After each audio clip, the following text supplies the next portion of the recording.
আমি বিয়ে হয়ে আসছি, আমরা এখানে বছর 5 আছি, তো আমরা এখানেই থাকতে। আজকের ভিডিওটা একদমই অন্যরকম, একটু মনোযোগ দিয়ে শুনবেন।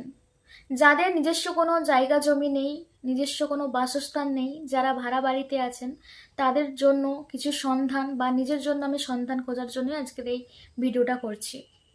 আমরা যারা ভাড়া বাড়িতে থাকি, নিজস্ব সেই ক্ষমতাটা নেই যে একটা বিরাট অঙ্কের টাকা দিয়ে আমরা জায়গা কিনবো, সেখানে বাড়ি বানাবো, কিংবা বিরাট একটা অঙ্কের টাকা দিয়ে আমরা ফ্ল্যাট কিনবো, কিংবা একটা ফ্ল্যাট কেনার জন্য যে ডাউন পেমেন্ট সেটা দেওয়ার মতনও ক্ষমতা নেই।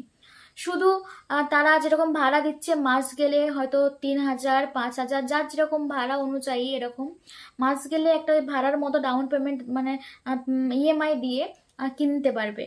মানে ধরুন আমি এই বাড়িটায় আছি, এই বাড়িটা হয়তো মূল্য 3,000 ভাড়া। তো এই 3,000 ভাড়া দিয়ে দেখা গেল আমি এরকম 3,000 ভাড়া দিয়ে আমি এই বাড়িটাকে তো আর নিজের করতে পারছি না। যে এটাই বলতে চাইছি যে এরকম কোনো কিছু আছে কি যেটা আমরা এই মাস গেলে 3,000 হোক 5,000 হোক একটা ইএমআই দিয়ে যেটা ভাড়া দিই সেটা দিয়ে আমরা একটা নিজের ফ্ল্যাট কিনতে পারি। তো এরকম বিষয়গুলো আমার নিজের মাথায় আসে, কারণ একটা ভাড়া বাড়ি থাকার যন্ত্রণা যারা থাকে তারা জানে, মধ্যবিত্ত ফ্যামিলির। আরও কিছু যন্ত্রণা থাকে, সেগুলো বাদ দিলাম। কারণবশত সকলের এরকম কম বেশি প্রবলেম থেকে থাকে। এখন এর যুগে তো দেখছি, বিশেষ করে আমাদের ঘাটালে দেখছি, আগে ভাবতাম যখন নিজের বাড়িতে থাকতাম যে ভাড়া বাড়ি কি, ভাড়া বাড়িতে কারা থাকে, এরকম একটা মনে হতো। যখন আমি নিজে ভাড়া বাড়িতে থাকি বা অন্যান্য দেখি এত মানুষ ভাড়া বাড়িতে আছে, তাহলে সমস্যা তো শেষ নেই। আধার কার্ড থেকে শুরু করে ভোটার কার্ড সব কিছু আমার বাপের বাড়ির ঠিকানাতে আছে, আর আমার হাজব্যান্ডের আধার কার্ড ভোটার কার্ড সব তার ঠিকানায় আছে। এবার আমরা বিয়ের পর থেকেই, আমাদের বিয়ে ভাড়া বাড়ি থেকেই, তো সেই জায়গা থেকে আমরা এখানেই এসেছি। আর ও দেশের বাড়িতে থাকে না, আমি আমার বাপের বাড়ি থাকি না, তো ঠিকানাটা দুজনের আলাদা আলাদা। আমরা এক জায়গায় করিনি এই কারণেই, আমরা দেশে বাড়ি করব কি ঘাটালে থাকবো, এই জন্যই আমরা এখনো চেঞ্জ করিনি ঠিকানাটা।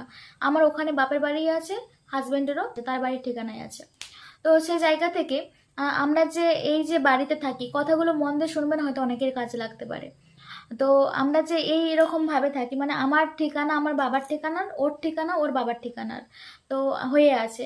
আমি তো আমি মোবাইলের যখন সাহায্য নিই, যে এরকম যাদের কোনো কিছুই নেই, মানে কোনো জায়গা জমি কিছুই নেই, যারা ভাড়া বাড়িতে থাকে এবং যারা দেওয়ার মতো যাদের কিছুই নেই, ডাউন পেমেন্ট দিয়ে বা লোন নিয়ে বাড়ি করার জায়গা কেনার কিছুই নেই, তাদের জন্য সরকারি সুবিধা কি আছে। তো আমি ফোনের মাধ্যমে, জিমিনির মাধ্যমে যখন জানতে চাইলাম যে আমাদের ঘাটাল শহরের মধ্যে এরকম সুবিধা কি আছে, তখন আমি ওখানে আধার কার্ডে দিলাম। দেওয়ার পর ওখানে দেখা গেল কি, যার যেখানে ঠিকানা থাকুক না কেন, এখানে বলতে চাইছে যে আপনার ঠিকানা যে গ্রামে হোক না কেন, আপনি যে শহরে আছেন, সেই শহর যেই ভাড়া বাড়িতে আছেন, সেই ভাড়া বাড়ির ঠিকানাতে আপনার প্রথমত ঠিকানাটা ট্রান্সফার করে নিয়ে আসতে হবে।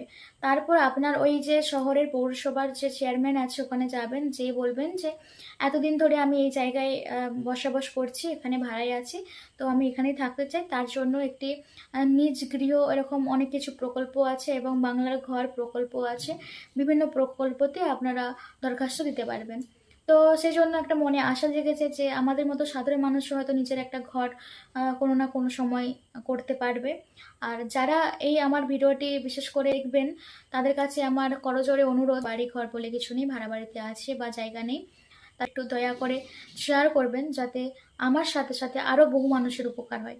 সকলে ভালো থাকবেন, সুস্থ থাকবেন।